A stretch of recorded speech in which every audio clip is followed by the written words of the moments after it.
Kamla Zagase from MH Chipole. Okay. Ugakhala uvutika pakhomo palibe amene amakupasa ulemu. Ugakhala uvutika pakhomo ngakhale ana omwe amakuonelela.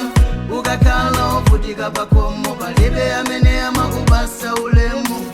Ugakhala uvutika pakhomo ngakhale ana omwe amakuonelela. Aje chili chose unganene pakhomo palibe amene iwe angakumve. Chifukwa ndalama ulibe sokali kose umangoyenda ndizigamba zokha basi. Aliyese nkhale mwana samaupasa ulemu ngakhale kamaenda. Ndithudi amakunyoza ngakhale kumuitana ngakhale kumutuma. Akuti iweyo ungandipase chani chifukwa choti iweyo ndithu wovutika. Koma ndithudi dusamaziwa tsiku ndili mozi mulungu azakudalisa.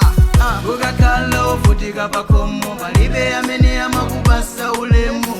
Ukakhala wovutika pakhomo ngakhale ana omwe amakuonelela. Ukakhala wovutika pakhomo palibe amene amakupasa ulemu. Ukakhala wovutika pakhomo ngakhale ana omwe amakuonelela. Ngakhale mundinyoze tsiku ndili mozi mulungu azandidalisa. Nanunso muzazizwa ndithu muzaona zomwe mulungu wanga zimene ndisungira. Ngakhale mundinyoze ndithu sinkhumudwa mwina pakhomo mumafunanso olemera. Koma muziziwa tsiku ndili mozi mulungu azadalisa. Nokha muzaona zimene wandisungira. Yawe sangalenge munthu kuti azivutika. Tsiku ndili mozi ndithu azandidalisa. Ndinu ndi chimozi kungogwada kupemphera.